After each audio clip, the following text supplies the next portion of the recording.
as palavras dos meus lábios, o meditar do meu coração sejam agradáveis na tua presença, Senhor, rocha minha e redentor meu.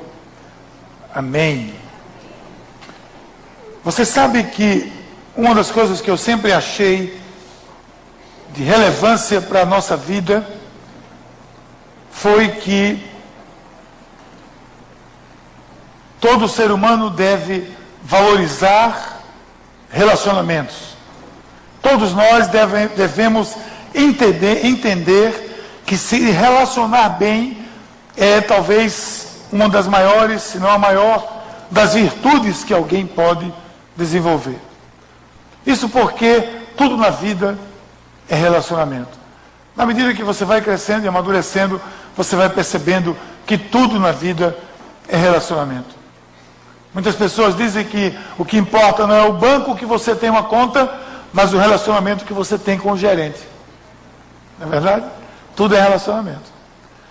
Depois que eu me tornei um cristão, eu ampliei esse meu conceito, até porque Paulo deixa muito claro que nós, lá em 2 Coríntios 5:20, ele diz que nós somos embaixadores de Cristo. E eu entendo que essa é uma responsabilidade muito grande. O embaixador de uma nação, fazendo aqui um paralelo, é uma pessoa que representa aquela nação nas instâncias que ele está presente. Se eu sou o embaixador de Cristo, como diz a palavra, eu tenho que me enxergar como tal. Eu represento agora Jesus Cristo.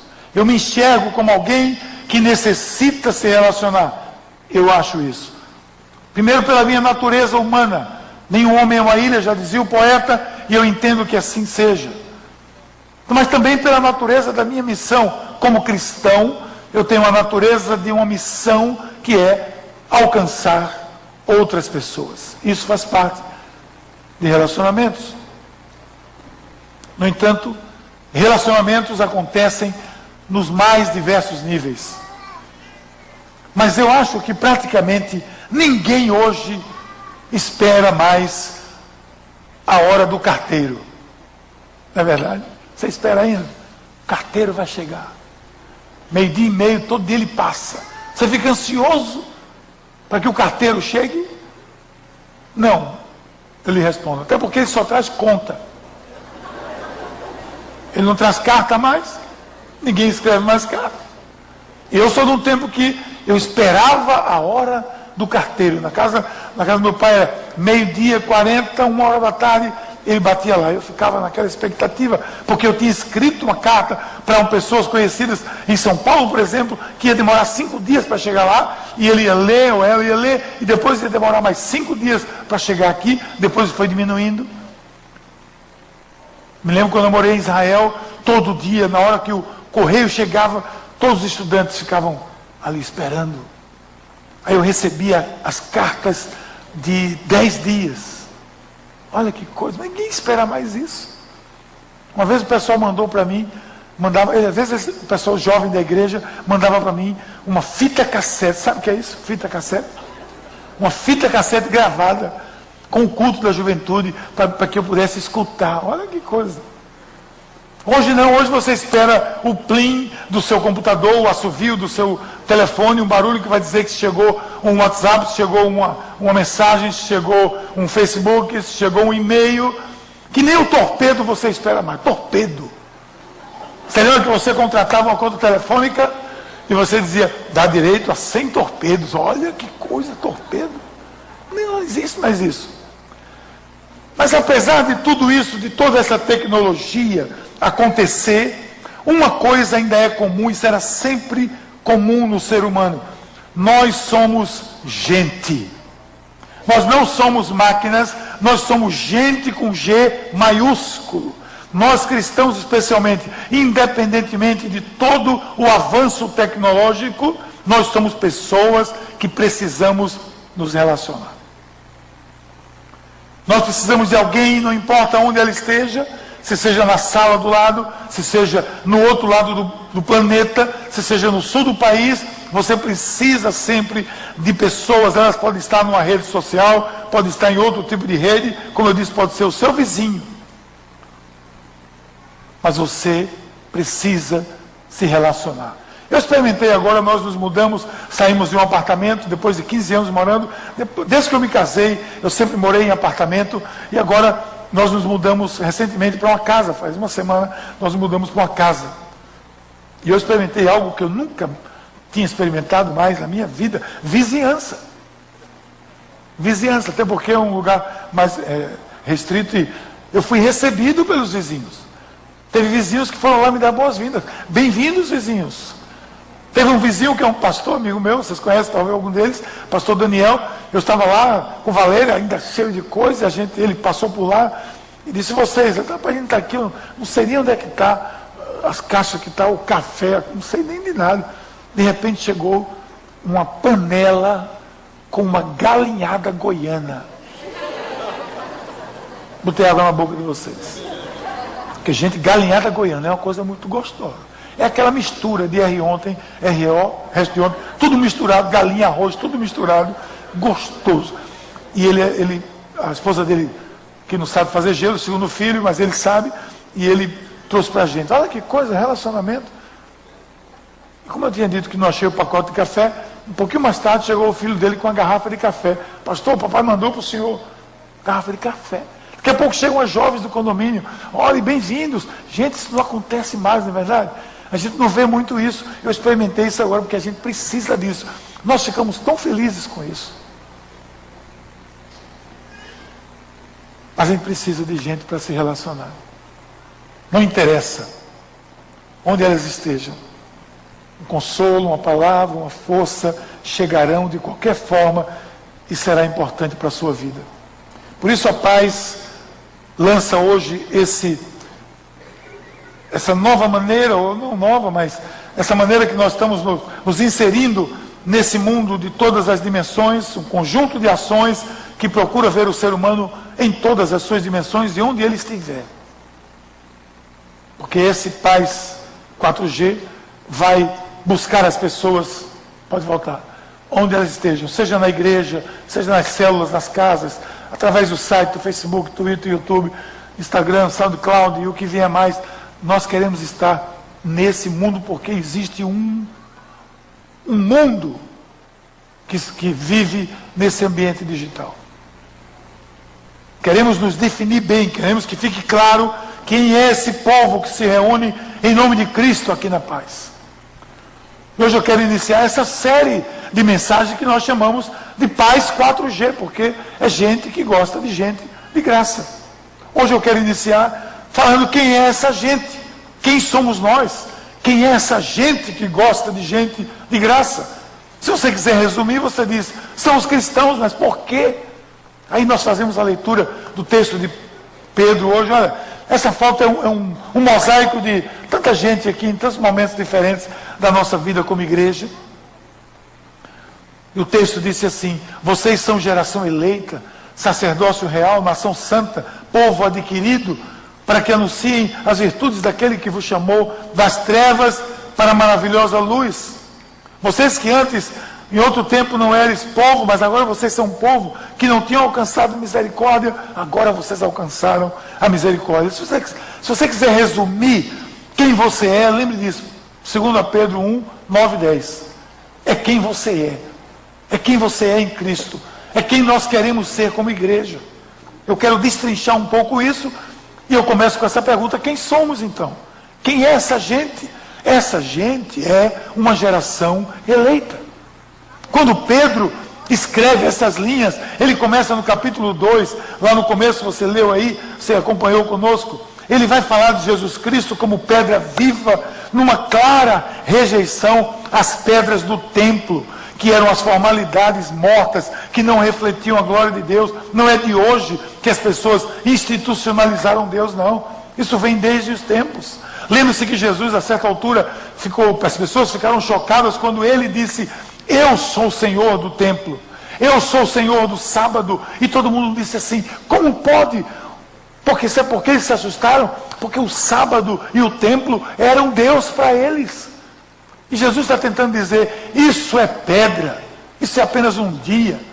Você não vive para o sábado é para você aproveitar, o templo é para você ir lá e adorar. E ele diz, eu sou a pedra viva, a pedra angular, é aquela pedra que está ali na esquina, os engenheiros sabem disso, que dá a base de uma construção, especialmente as construções antigas. Eu sou a pedra angular. A partir daí ele vai descrever que nós cristãos somos aqueles que, ao contrário dos líderes religiosos, nós cremos em um Jesus Cristo, e assim nós nos constituímos como geração eleita, escolhida por Deus para testemunhar desse amor. O texto diz, 9a, vós sois geração eleita, escolhidos, porque isso veio a ser um privilégio para nós. Nós podemos ser aqueles que se tornaram embaixadores do amor de Deus. Aqueles para quem ele veio inicialmente foram desobedientes, rejeitaram a pedra angular, a base da construção de Deus, e nós então fomos eleitos porque nós aceitamos aquilo ali, aquela pedra angular. Você que creu em Cristo se tornou um escolhido dele para ser embaixador do seu amor. Escolhido dele para ser, está escrito para você, você é o embaixador do amor de Deus. Você pode imaginar o que isso representa, gente? Ontem aqui nós tivemos o lançamento do Ministério de Homens aqui da igreja, Homens de Valor. Tivemos aqui 70 homens ontem, no café da manhã, e em um momento de palavra, Marcos Feitosa trouxe uma excelente palavra, Heitor também, e Léo também. Foi um momento muito especial para nós. A certa altura nós estávamos falando, Marco lembrou de um pastor que está escandalizado com aquele, um coreano, sul-coreano, está escandalizado com o que ele tem visto da banalização da adoração nos templos que ele anda pelo mundo. Porque a pergunta dele e a minha muitas vezes é, você de fato crê que você é o embaixador de Cristo, que você leva essa faixa de embaixador e que esse Deus santo, sagrado, está aqui presente nesse lugar? E que se ele está aqui, se eu creio nisso, o meu comportamento tem que ser de tal maneira que, se eu posso imaginar, se Jesus Cristo viesse agora corporalmente e se manifestasse, chegasse aqui nesse lugar, como eu me comportaria? Então esse pastor sul-coreano, que lá na Coreia tem uma postura diferente, ele está impressionado pela banalização da irreverência. Porque reverência, gente, não é aquela pessoa assim, ó. Isso é mau humor. Isso é congestão, indigestão. Não. Reverência não é isso. Reverência é respeito e você saber o que você está fazendo e por que está fazendo. Está adorando a Deus na sua santidade. Essa gente, esse povo, essa gente é você. Essa gente é um povo diferente, é uma família, um povo distinto, com estilo de vida diferente, exemplar, que nunca seria possível existir se essa gente não tivesse sido escolhida em Cristo. E por isso, saiba, nós somos essa gente. E ele vai adiante, ele diz, nós somos também sacerdotes.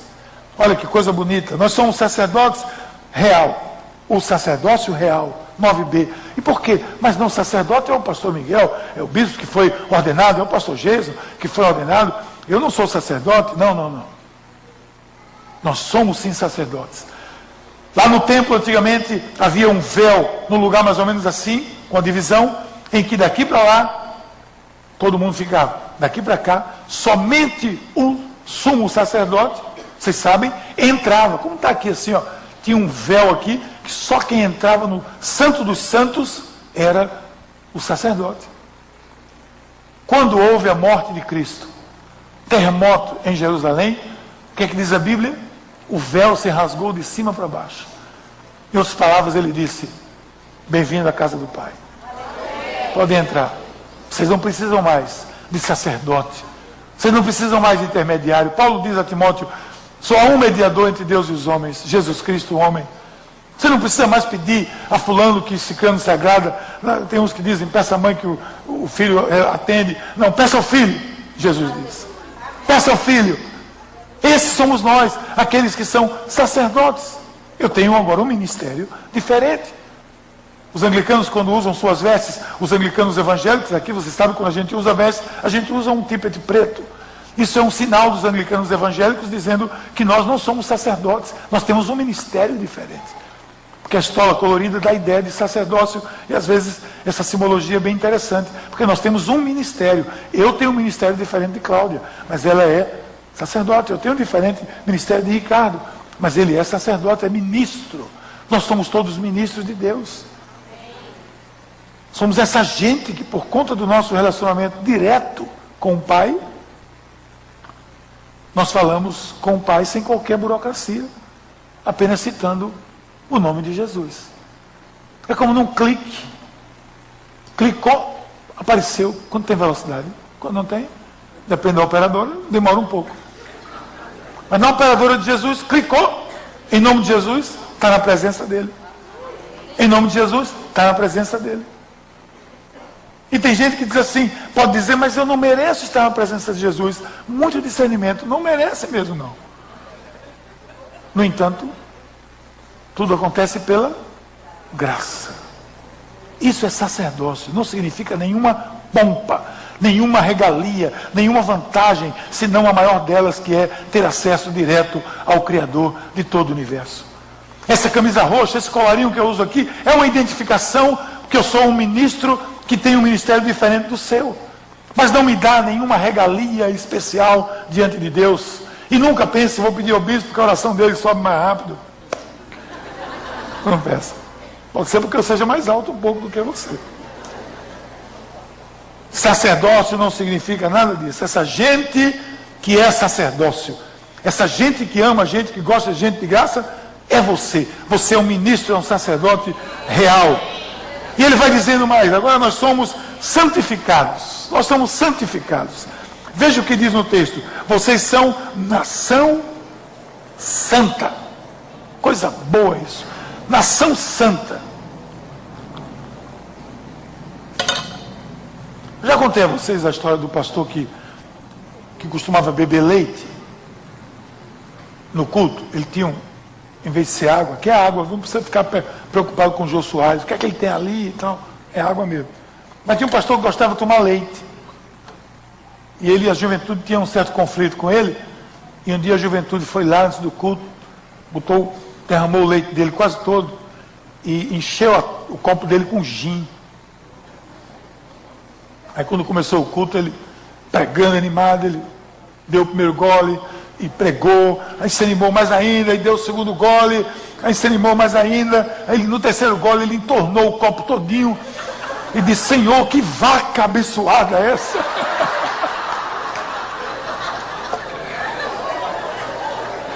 Esse não era o padrão de santo que Pedro quer dizer para nós, aqui em 2 Pedro 2, 9c.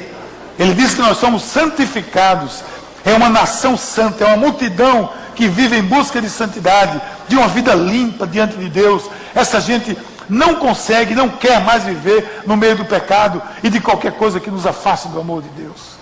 E a ideia de santo para nós que vivemos a nova dispensação, a nova aliança, é diferente da velha aliança. A velha aliança dizia que os santos são os separados, porque o termo hebraico para a palavra santo, ela traz mais a ideia de separação. Então você fica, eu sou separado do mundo. Como é que eu posso estar separado do mundo? Eu sou anjo, não posso estar separado.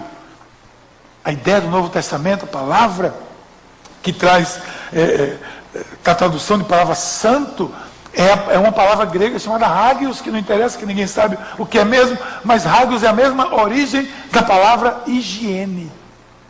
Limpeza. Quando lá no Novo Testamento diz santo, santo, santo é o Senhor, é pureza. Isso é santo. Não é simplesmente ser separado. Eu não estarei em tal lugar. Sim, você pode estar em outro lugar, meu filho, e totalmente impuro. Você tem que estar puro, limpo. Isso é limpeza, limpeza de coração. Significa perfeição? Claro que não.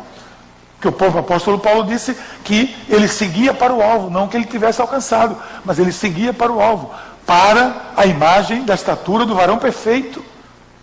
A diferença é, eu reconheço as minhas limitações e eu quero chegar lá. E vou buscar ajuda no Senhor. A diferença é, eu não estou nem aí para isso. Esse é um pecador inveterado.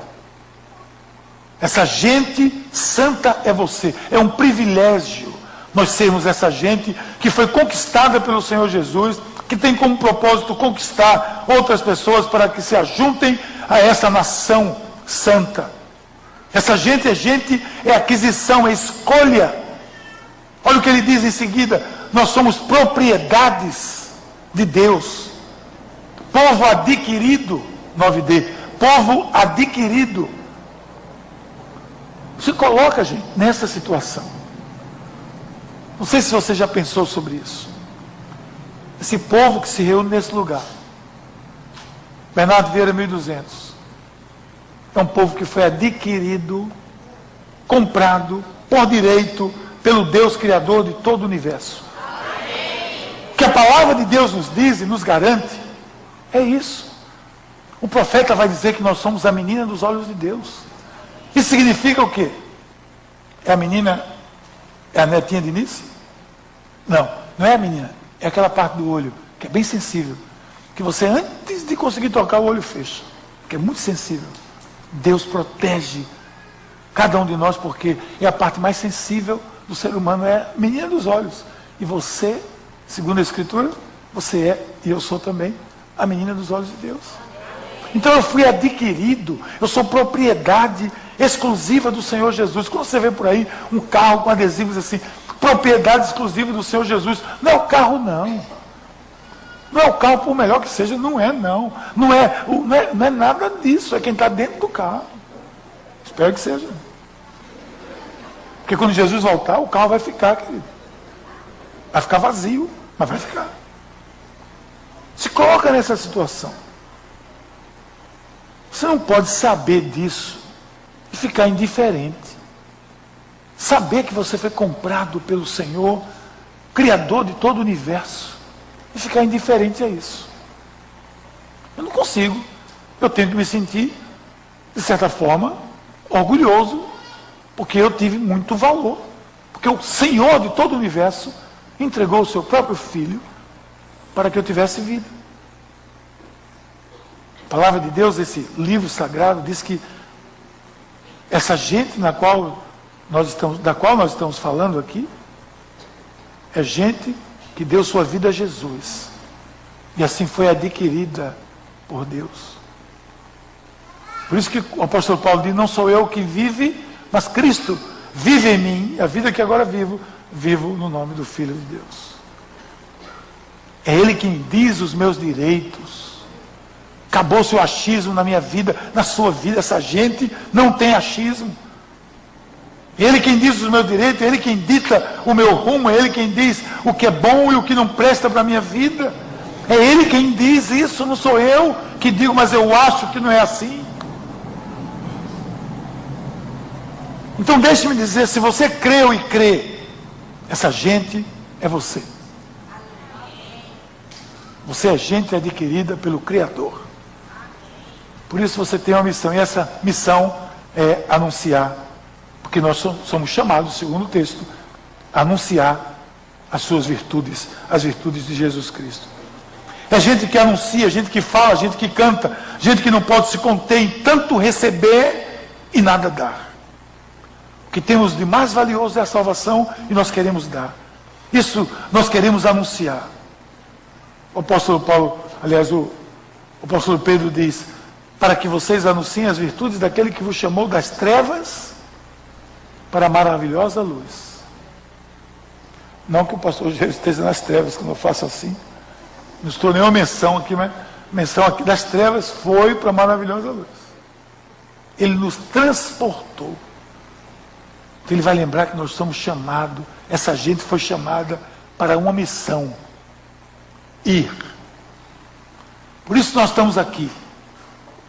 Eu estou aqui porque alguém foi, você está aqui porque alguém foi. Ontem nós fizemos uma blitz de oração na igreja da cidade no Cabo. Coisa linda, gente, coisa linda. Vai no site ver as fotos, já está no site. Coisa linda. 70 pessoas. Distribuíram mais de 1000 copos de água. Mais de 1000 folhetos. Entraram em um ônibus, gente, em um ônibus. Olha, esse povo é uma bênção. Esse povo, se eu estivesse lá, eu ia dizer: rapaz, o motorista vai ficar bravo. Para o ônibus assim, ó. Aí o ônibus para, aí pode entrar, pode, o povo entra, tudo no ônibus. 6, 7 pessoas. a gente parou para orar por vocês. Já pensou? Você está no ônibus, lá sentado, hein, seu Nilson? Está sentado lá, irmão, e de repente entra 5, 6 pessoas, a gente pode orar por você? O comandante vai dizer o quê? Não, pode não. Ele está doido? Não pode, claro. Aí na parada, orou. Esse povo que vai, esse povo que ousa dar um passo adiante. Nós somos essa gente, eu me orgulho dessa gente. A última palavra de Jesus, antes de ser assunto aos céus, foi: ide. Mandou os discípulos 2 a 2, ide. Depois de Pentecostes, ide. Espalhe-se pelo mundo. Se a gente faz questão de anunciar essas virtudes, a gente não se satisfaz em tê-las para nós mesmos. A gente deseja mudar o mundo com essas virtudes. Mas tem muita gente contra. Essa semana eu li uma reportagem sobre o neoateísmo. O neoateísmo é uma corrente nova que pegou um embalo no ateísmo, que eles estão dizendo que eles têm uma mística sem Deus. É uma mística, alguma coisa mística sem Deus. Ele pode passar por tudo que nós passamos, mas não precisa de Deus, porque não existe Deus. Então eles fazem meditação, fazem um bocado de coisa, mas não tem Deus na história. Não tem espiritualidade nenhuma. É uma espiritualidade cética. Um dos líderes desse movimento é um neurocientista americano chamado Sam Harris, e ele ficou em crise depois da catástrofe de 11 de setembro, achando que aquilo foi fruto apenas de uma religião, e disse: religião é o mal do mundo. E ele disse o seguinte nessa entrevista: ele disse, se todos os recursos financeiros usados pelas religiões no mundo fossem usados para obras sociais e para o bem das pessoas, você ia ver o quanto a religião é cara nesse planeta, e seria para o bem do povo se isso acontecesse. Parece muito lógico isso, não? Parece muito lógico. Mas eu vou na direção contrária. Eu pergunto a ele outra coisa. Eu pergunto se todo o dinheiro que as igrejas em todo o mundo usam para fazer o bem às pessoas fosse retirado, onde estaria a humanidade? Se fosse num clique, sacado de todas as contas, de todas as organizações cristãs de caridade, de ajuda, de socorro, fossem retiradas, onde estaria a humanidade? Eu lhe respondo: estaria num caos. Estaria num caos. Essa história vem de longe. A palavra filantropia foi criada por um imperador romano chamado Cláudio Flávio, porque o cristianismo tinha sido implantado e ele queria retomar o paganismo. Mas o cristianismo estava crescendo por conta de uma palavra chamada caridade. Amor, que ajuda. Essas 4 palavras que falam sobre amor no Novo Testamento, uma delas é amor que ajuda, que é caridade. É gesto de caridade. Os cristãos já eram conhecidos por volta do ano 300, já era uma virtude cristã a caridade. E esse sujeito cria a palavra filantropia para dizer que os pagãos podem fazer também a mesma coisa e para desconsiderar o que o cristianismo fez. Ele queria combater com o cristianismo. E eu digo a você: retire todas as verbas usadas por entidades de socorro, de caridade, de ajuda, fundadas e mantidas por cristãos, e assista o caos do planeta. Essa gente cristã anuncia com gesto de amor. Tem como meta fazer boas obras, porque a palavra de Deus nos diz isso. Que a salvação não vem das obras, para que ninguém se glorie. Porque nós somos feitura sua, criados em Cristo para as boas obras, as quais Deus preparou para que andássemos nela. E eu vou dizer a você: retire a Cruz Vermelha, que tem uma origem cristã, e veja o que acontece no mundo. Retire os Alcoólicos Anônimos, que têm a origem e bases cristãs até hoje, e vê o que acontece. Retire os Doutores Sem Fronteiras, os inspirados dos Médicos Sem Fronteiras, que vivem embrenhados nas calamidades desse planeta. Retire os médicos cristãos missionários em missão nesse mundo. Retire todos os hospitais, creches, lares, abrigos, trabalho com crianças em situação de risco, recuperação de drogados. Retire todas as casas, santas casas de misericórdia em todo o mundo. Saiam da África, da Ásia e do Oriente os hospitais cristãos. Saia do Egito o Hospital Anglicano do Cairo, que é o hospital de referência, o maior hospital da cidade do Cairo, que cuida dos muçulmanos doentes. Retire desse país todas as ONGs cristãs que ajudam os necessitados, moradores de rua, pessoas famintas, gente que está em situação de crise em todo tipo. Experimente deixar apenas as organizações governamentais tomando conta dos necessitados e marginalizados desse mundo e desse país, e você vai ver o caos implantado nesse mundo. Eu estive numa audiência com o secretário-geral da Presidência da República, com um grupo, não eu sozinho, mas com um grupo da Aliança Cristã, representando, junto com Ariovaldo Ramos, com outras pessoas. Estivemos lá há 2 anos atrás. Gilberto Carvalho, quando a presidente Dilma, eu diria até acertadamente, baixou um decreto regulamentando a questão das ONGs por conta da corrupção, que era muito grande. E nós dissemos a ele: você tem que interceder, porque está atingindo as ONGs cristãs. E ele disse: eu sei disso, eu tenho intercedido, porque eu sei, dito pelos seus lábios que eu escutei, que lá na ponta, quem ajuda esse país, quem sustenta a saúde, a educação, as entidades que fazem isso com muita excelência, são as entidades cristãs.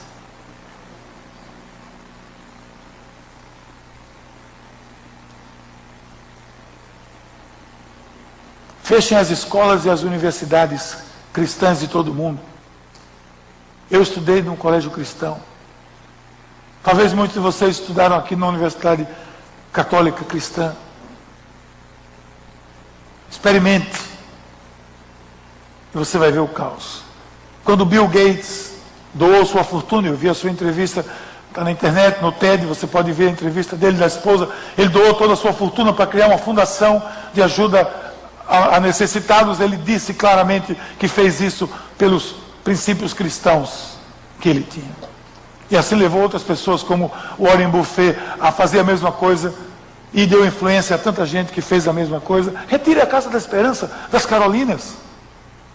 E você vai ver hoje um trabalho tão simples ainda, tão incipiente, que pode crescer muito mais, e você vai ver a diferença que faz, porque essa é a maneira que os cristãos também anunciam as boas novas, anunciam o amor de Deus, educando pessoas, cuidando de doentes. Essa é a maneira que nós anunciamos. A Igreja de Jesus Cristo é a maior força voluntária desse planeta. Não há nenhuma sombra de dúvida. E aí eu digo ateístas, se é que algum me ouve, eu duvido que algum ateu esteja conectado na internet para assistir o culto da paz, mas se tiver, eu digo para eles: nós não temos nada contra vocês. Vocês escolheram o inimigo errado. Nós amamos cada um de vocês, mas vocês elegeram o inimigo errado. Nós, igreja, somos quem ainda mantemos a ordem nesse planeta. Essa gente é gente que anuncia o amor de Deus, porque essa gente é o povo de Deus, essa gente é você. Povo de Deus. Vós, que em outro tempo não eres nem povo, agora são povo de Deus. No dia 23 de dezembro de 1979, eu fui incluído no povo de Deus. Eu era sem povo. Qual era a sua tribo? Não sei. Aquele dia eu me tornei povo de Deus. E eu tenho orgulho de ser cristão. Tenho orgulho de ser um cristão evangélico. De ser parte de uma história que, apesar dos seus erros, foi a fé que transformou a história da humanidade. Eu tenho orgulho de ser parte da fé que lutou contra a escravidão, que derrubou o tráfico de escravos na Inglaterra, que transformou a Europa de um prostíbulo do século XVII, de um prostíbulo em uma sociedade onde os valores foram edificados em cima da palavra de Deus. As escolas públicas na Inglaterra começaram inspiradas na escola dominical, dentro da igreja anglicana. presídios foram restaurados, a política dentro dos presídios foram restauradas, o sistema judiciário foi restaurado. Tudo isso porque os cristãos fizeram, o povo de Deus fez diferença. Eu tenho orgulho da fé que fundou as primeiras universidades do mundo e que mantém as maiores e melhores instituições de ensino do planeta. Eu tenho orgulho de ser esse povo. E você deve ter orgulho de ser essa gente. Por isso, quando você colocar isso aqui no seu carro, gente, você está dizendo: eu tenho orgulho de fazer parte dessa família de Deus. E aí ele completa dizendo: nós somos alvo da misericórdia. Eu vou dizer algo a você aqui. O que seria você sem a misericórdia de Deus? O que seria você sem a misericórdia de Deus? Olhe para dentro de você. Olhe para o seu passado. Perceba o coração largo de Deus abraçando, acolhendo você como filho ou filha pródiga que um dia você foi. E não tinhas alcançado misericórdia, mas agora alcançaste. E deixe-me dizer algo a você que a gente disse ontem aqui, eu costumo dizer isso várias vezes, já é conhecido, talvez você conheça essa expressão, mas quando você estiver clamando, não clame pela justiça de Deus. Não clame. Não peça assim: Senhor, faça a sua justiça. Se você disser isso, eu saio de perto de você. Porque é capaz de você ser fulminado. Porque a justiça de Deus é verdade e é perfeição. E eu e você estamos longe disso. Você peça assim: Senhor, tenha misericórdia. O que é que Jesus pediu na cruz? Perdoa esse povo, eles não sabem o que fazem. Se Jesus dissesse: Senhor, Pai amado, Abba, faça justiça, queimava, carbonizava todo mundo ali. Elias pediu justiça. Foi o que aconteceu? Fogo desceu do céu. Então, se você for pedir justiça, me avise antes. Se for na reunião de célula, Fred está aqui, por favor, me diga que eu vou pro térreo. Essa gente é a nossa gente. É a gente que ama a gente de graça. Por isso nós somos pais. Por isso nós nos chamamos Paróquia Anglicana Espírito Santo, Comunidade Igreja Anglicana Espírito Santo, porque nós gostamos de gente de graça. Quem é essa gente que gosta de gente de graça? Somos nós. 2 Pedro 2, 9, 10. Guarde isso no seu coração e vamos orar. Pai querido, muito obrigado, Senhor, pela tua mão sobre as nossas vidas, pela tua palavra, sobre cada um de nós. Nós queremos ser essa gente que faz diferença nesse mundo. Que tudo seja feito e assim aconteça para a honra e para a glória do teu santo nome. Amém.